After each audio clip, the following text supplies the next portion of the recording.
We'll start up here in the front. It does have a light for hooking up at nighttime. It has an up and down button for taking it on and off the vehicle. It also has a manual way that you can come through the top and manually crank that jack up or down. For any reason, it won't work off the switches. There is a manual way to crank that jack up and down. We have the two 20-pound propane cylinders. Regulator showing that it's red. As soon as we open this up, it should turn green. There we go. As soon as this tank would happen to come empty, it's going to turn red inside the eye like it was before, indicating that the bottle the arrow's pointed to is empty. If the other cylinder's already opened up, it'll automatically pick up from this cylinder so you don't lose your gas service in the middle of the night. Still going to show you red that the one it's pointed to is empty. Then all you have to do is flip it over to this side here, work off of this one while you take it to town and have it refilled. It also has one new 12-volt battery on the front of the unit. It does have a bottle cover, two little tabs underneath for a bungee cord to go underneath the metal rack that holds it in place. But you also have the quick disconnect at the top so that you don't have to take the cover off every time you want to get into the cylinders to open them or close them. We're going to start down on the off door side. It has BL jacks on all four corners. A big through compartment in the front with a handle in the center of the compartment that does the BLs on all four corners. They are stabilizer jacks, not leveling, so they won't level the trailer from side to side. They just stabilize it while you walk through the center of it. As we start down the off door side, the lug nuts on the trailer have been torqued at 100 foot-pounds. The tires are aired up to pressure, which is 65 pounds on the side of the tire code. It's had all new vinyl insert put in it. On our dump station here in the back, the 3-inch black valve in the front is the toilet water. The 2-inch gray valve in the back will be your kitchen sink, your bathroom sink, and your shower water. It also has a fresh tank fill that you can fill with a water hose. A little white cap underneath here is where the fresh tank will drain from. We have our city water connect right by the fresh tank fill that you can hook to with the water hose and regulator and never have to fill the tank. Work right off the water pressure going to that hose. We have a park cable hookup or satellite on the outside. And we have a little compartment down below that your cord comes out of and your little spider. That cord's about 30 foot long. We're going to go to the off door side back compartment, which is underneath the dinette table in the bunk room. But it does give you a big storage door to put bigger stuff in and out of the unit if you needed to. It's also nice you don't have to walk up the stairs to get stuff in. Yes. The bigger stuff. And if I'm not mistaken, we got low water drain points right behind the sewer dump. The blue is the cold side of the water system. The red is the hot side of the water system. We're going to come around to the back of the unit. It is prepped for a backup camera up top. It also has a spare tire that's been aired to pressure, but it's not been torqued on. It's been put on with a wrench. And while we're back here, the roof is the life expectancy of the trailer. The quicker you can fix a problem on the roof, the better off you are. Look for bubbles in the lap sealer or cracks. Here we're going to go underneath this. This is underneath the bunk on the door side. Pretty good sized compartment. Stack a lot of good stuff in there. Then we have an outside shower that gives you hot and cold running water on this side of the unit. There's our low water drain points. Got the two outside speakers. I'll have to show you over that on the stereo on the inside. The cover here is the back side of the refrigerator. Refrigerator works three ways: 12 volt, 110, and propane. Does not cool down on the 12 volt. On the 12 volt, for any reason it would lose the 110 power coming to it, the 12 volt kicks in, kicks it over to gas, and automatically lights it on gas. Outside of the furnace, sucks cold air at the top, hot air out the bottom. So already got the mud diver screen over, which is worth its weight in gold. We have an outside stove, hood range, two little tabs on the bottom of it, have to be lifted up, allows that flapper to flap. I don't know if I can reach it on this side. Yep. But when you're traveling down the road, you want to push those back down, lock them into place, and travel. Outside of the hot water heater, it has an electric switch in the lower left-hand corner at the bottom. It has a gas switch on the monitor panel on the inside, but you'll want to make sure that you can have water coming out of it before you light it on gas or electric, either way. It also has an anode rod, which is the drain plug. The anode rod also draws all the impurities out of the tank to it, eats up that rod instead of eating up the inside of the tank. Anytime the steel rod in the center is showing, it's time to replace it. But that is where you'll drain the hot water heater when winterizing. It does have a 110 outlet on the outside of the unit. Another park cable hookup that works off the antenna or the park cable. We have a hole here in the side that goes in. Same 3/4 inch socket that does the balance jacks on the corners. We'll manually crank the slide room in or out for any reason it won't work off the switch. So we're going to step just past the door to the front compartment up here. And all the compartments have little locks that hold those doors up out of the way. There is your 3/4 inch handle that does the slide room and the balance jacks on all 4 corners. So we're going to come back to the front door. Steps are going to be tri-folded up, so they're going to fold them out. It does have a hook on the front door that holds it in place. So we're going to go to the inside of the unit. It does have a working fire extinguisher on the left-hand side as we step in. Down here at the bottom, it has a light switch that turns the LED lights on the slide room on, or awning on. We have our awning switch to run our awning out, so we're going to push it, let it run out. Oops, I have water all over it from the rain this weekend. Didn't mean to get you wet. That's all right. So we're going to run that out. Gonna run it back in just a little bit, let that tail start hanging down.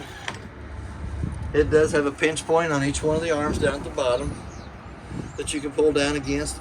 We'll put the pitch of the rain going off that corner there or back towards the front. There was no holes in the canvas, so we're going to run it right back up before the wind catches it. And my theory on the awning is if you're not sitting underneath it using it, put it up. It just takes a minute to push the button and let it go back up.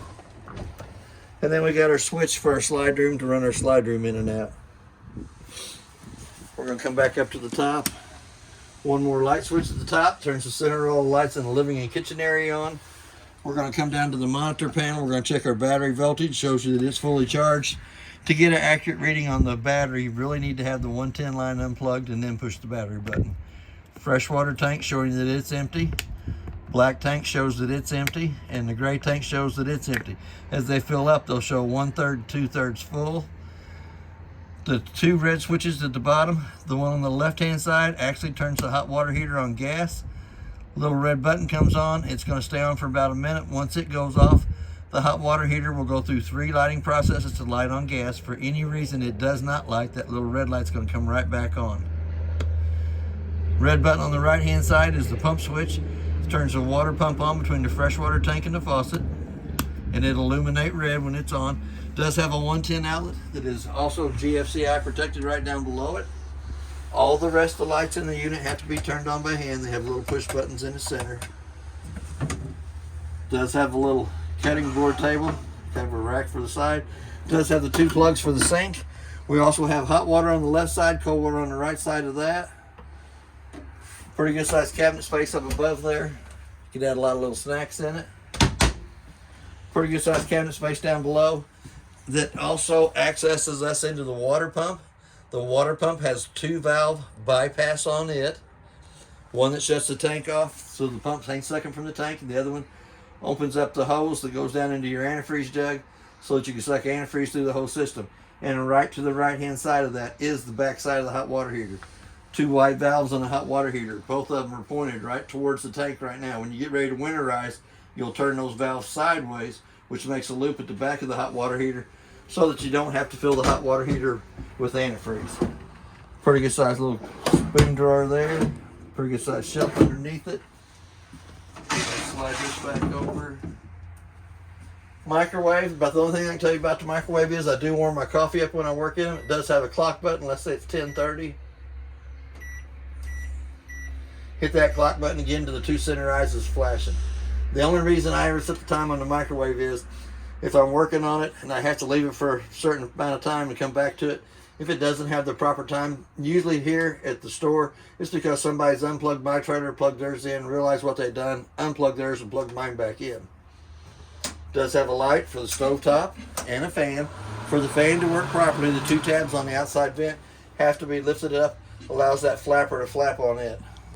So we're going to come down to the stove, we're going to turn to the highlight position, using the striker on the left hand side, and it might take it a minute for it to get gas to come back to the stove.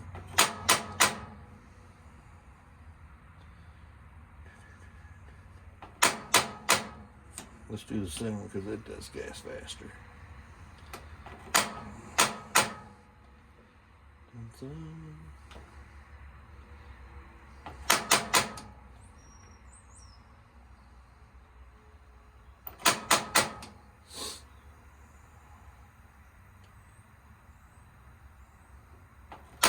There we go.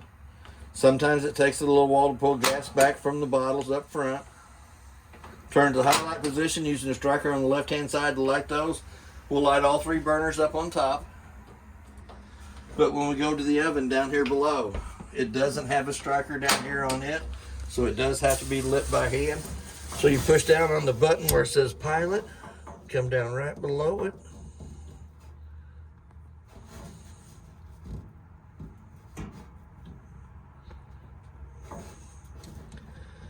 You're gonna light that pilot, let it sit for just about a minute, which warms the thermocoupler right above it up. Once the thermocoupler comes up to temperature, and you can usually tell it's kind of glowing on the end, then you can dial it up for the temperature you want the oven to come up to. So it is a hand light. Use a long lighter or match. Right down below that we have an LP detector. It's going to give you that little annoying sound. If for any reason it smells LP, if it's carbon monoxide, it's going to do the 2 red buttons simultaneously. Let's say you should do it one more time. We're going to come up to the Norco refrigerator. You can turn it on and off by the big button here at the front. Green button indicates that it's on. Light indicates it's on. It does have a pretty good sized freezer in it, pretty good sized refrigerator section. They do have travel locks so that when you're not using the unit, you can slide this over and it will hold the door ajar just enough to let it breathe so that it doesn't have the mildew on the inside. We're going to go back to our thermostat next. On the thermostat, you have the cool sides all the way towards the front. You want to run the fan in the auto and high position. So that's got that kicked on. We're going to go ahead, we're going to turn it back off. It does have a fan section only. Back to the off side. We're going to go to the heat side. We're going to leave the fan speed in auto and high, and you're going to dial your temperature up for it. Automatically the blower kicks on in the furnace. It's going to run for about a minute. Then you'll hear a little tick, tick, tick. It self-ignites itself. Then you can tell the temperature change in the floor down below it. So I'm going to go ahead and kick it back off too. We're going to come into the bathroom. It does have a light switch on the wall that turns the light above us on. It does have a knurled knob in the vent in the ceiling that you can crank up. A little black button on the side here turns the fan on for pulling moisture out of the bathroom. We also have our GFCI outlet in the bathroom, left side of the bathroom sink. We're going to lift it up. It does have a porcelain toilet with a single foot flush on the right hand side. Fills, push down halfway, fills with water. Push all the way down, fills and dumps. We have a drain plug for the bathroom sink. We also have our hot water on the left side, cold water on the right side. We have a 2-shelf medicine cabinet right up above it. Right down below it, there is a lot of cabinet space. Extra toilet paper, wash rags, towels. Here again on the shower, it does have a plug for the tub. In case you have young ones with you, you need to take a bath. But here again on the faucet, we're going to turn it partially way on. It's cold. Turn it all the way on for the hot. You can adjust accordingly. It does have a button on the shower head that you can shut the water pressure off. It does have a dome in the shower too, so you taller guys, I don't have that problem. Me either. We're going to come back into the bunk room. The lights in the bunk room all have to be turned on by hand. They all have little push buttons in them in the center to turn them on and off. Should be one on this side over here. Nope. There's one up here. One on top, yes. And then also the top bunk can be lifted up. Slide it over into that. Front and back connections. That way it don't fall and hit you in the head. So the kids could use the table down here at the bottom. Or the tabletop comes off the two pedestals, goes down between the two benches. Two back cushions comes over the top of the table for a smaller bed there. Does have a 110 outlet on this door side of it. Does have a 110 outlet in the back and a park cable or antenna hookup. Does have a bracket for a TV in it already. Has a round vents for the AC to come into the bunk room. Does have the vents in the floor for the heat. We're going to come open up the breaker box. The breakers are marked from the top with being your main, your AC. As they come down, they say exactly what they are on the left-hand side of it. Car fuses on the right-hand side are marked from the top to the bottom. Do have a little red light on the right-hand side of the 12-volt fuses. Anytime one of those fuses would blow, the little red light's going to come on, and you can see that red light through the tinted cover on the front of it. That's screwed down so you can't access into that big compartment. Does have a privacy curtain that comes across. Does have pretty good sized cabinet space here. Could add a lot of little snacks in it. Top can be used for a closet for hanging clothes. We do have another 110 outlet to the left side of the kitchen table. The lights above the kitchen table have to be turned on by hand. Tabletop will come off the two pedestals. Goes down between the two benches on either side and take the two back cushions to go over the top of the table to make a smaller bed there.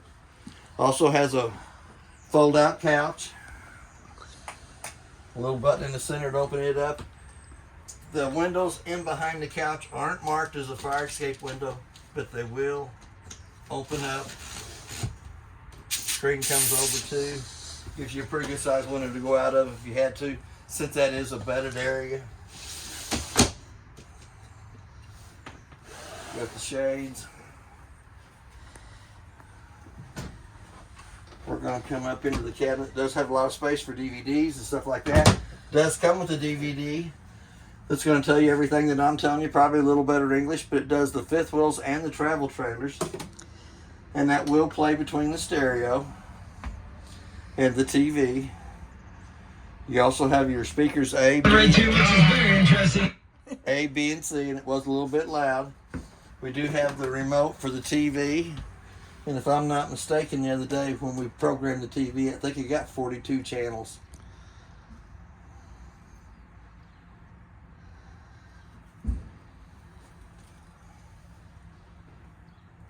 There it goes. Aha. Smart TV. So you gotta wait and let it do its thing. But that channel's 80 miles away here. That's working off the antenna on top and the power booster in behind it. But that's not too bad a picture off of an antenna and a 12-volt booster. So we're going to turn it back over. But you can also play the DVD between the stereo and TV. You have to change your input setting on the TV to AV1. And then you'll have to use your controls on the stereo to run the DVD through it. I'm going to go up into the master bedroom. We have a 110 outlet on either side of the master bed at the front. All the lights in the master bedroom have to be turned on by hand. They all have the little push button in the center of them for turning them on and off. We do have a round light vent in the ceiling that brings AC into the master bedroom. We also have the vent in the floor that brings heat into it. We also have a fire escape window on the off door side. It is another 110 outlet, power cable hookup or antenna, and there is another TV bracket already mounted in the unit. Does have pretty good sized storage up underneath the bed. Hide a lot of good little goodies inside of there. Does have a cabinet space for hanging clothes on both sides. And that is basically everything on your unit. If you have any questions, I'll try to answer them the best that I can, and thank you for your time.